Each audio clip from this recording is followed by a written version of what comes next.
June 1st, that is the date that Fed Chair Janet Yellen says that the federal government will run out of money. Now, if a deal on the debt ceiling is not reached by then, the government could shut down. But right now, talks are underway at the White House. This is a live look from Washington, D.C. House Speaker Kevin McCarthy and President Joe Biden are meeting as they discuss what is next for the debt ceiling. Let's take a look at where Republicans and Democrats stand. With the clock ticking, President Biden and House Speaker Kevin McCarthy return to tense negotiations about raising the nation's debt ceiling. Our credit card, our debt limit, we have charged so much up that it's bigger than our economy. Sources tell CBS News the White House is now offering to keep spending flat from this year to next. Republicans, they say, want to increase defense spending while cutting everything else by up to 22%. I think we can get a deal tonight, we get a deal tomorrow, but you've got to get something done this week to be able to pass it and move it to the Senate. Treasury Secretary Janet Yellen has indicated early June remains a hard deadline, or the U.S. risks defaulting on its debts. I'm willing to cut spending, and I propose cuts in spending of over $1 trillion. President Biden cut his trip to Japan short on Sunday night to attend the debt ceiling talks, which lawmakers on Capitol Hill say have reached a sensitive point. I think people are of goodwill. I don't think there's any interest in us delaying these tough conversations, and so we want this to be productive. Economists warn that default could put millions of Americans out of work and push the country into a recession.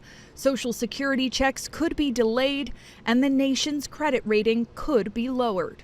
Nicole Skanga, CBS News, the White House.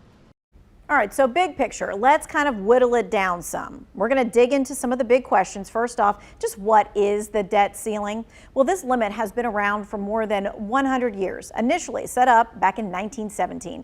It is the limit on how much money the federal government can borrow and then use to pay for things like you just heard, Social Security, military salaries, tax refunds. Congress sets the limit. Now, currently, the ceiling is set at about $31.4 trillion.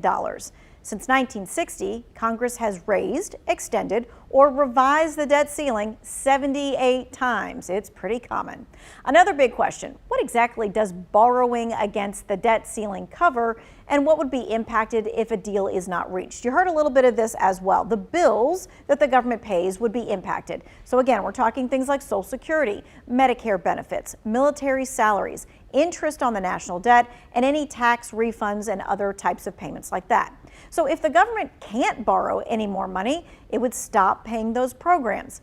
It means that anyone waiting on a tax refund could see their check delayed. It could also mean Social Security checks could be delayed. But I have to tell you, it's important to note that this has not happened in the previous past shutdowns. Museums and national parks could be closed, and non-essential government workers would be furloughed. Now, states and areas with the most federal workers would be the hardest hit if the government defaulted on its debts and was in fact forced to shut down. In Washington, D.C., 1 in every 4 jobs is tied to the federal government. But there are federal workers really everywhere. So we're kind of giving you the whole national map so you could see how many jobs would be lost even if a shutdown lasted just a few days. Now, this includes states with large federal facilities, national labs, military bases. Here in North Carolina, we could expect to see at least 16,000 people out of work. It's hard to know, of course, the full impact of what could happen if a new deal on the debt ceiling is not reached and the government defaults on the payment that it owes, because it's never happened before. Let's verify with the experts. So what if we do default? Well, we can only speculate because, as the White House explains, the U.S. has never intentionally defaulted after not raising the debt ceiling, but warns of widespread economic fallout if it does.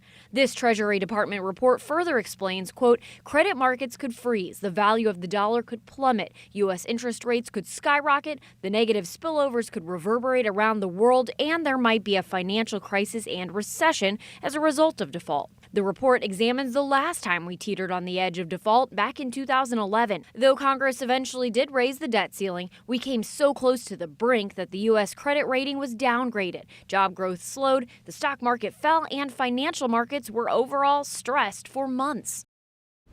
Another big unknown is what bills would be paid and if members of Congress would keep getting their salaries. Well, because the government has never defaulted, there's really no previous example of what could happen. The Treasury Department writes around 80 million checks a month. Those checks are automated. They do not pick and choose what gets paid. Last week, 2 Republican House lawmakers proposed a bill that would require the Treasury to not pay members of Congress during a default or shutdown. The bill has not passed yet, and even if it did, it's not really clear if it's even feasible. So for now, we just wait, watching that June 1st deadline. Congress needs to act before then to make sure that payments are not delayed, and they are working on it. Talks are underway at the White House right now with both Republicans and Democrats hopeful a deal will happen. I think we can get a deal tonight, we get a deal tomorrow, but you've got to get something done this week to be able to pass it and move it to the Senate. All 4 congressional leaders agree with me that default is not, let me say it again, default is not an option.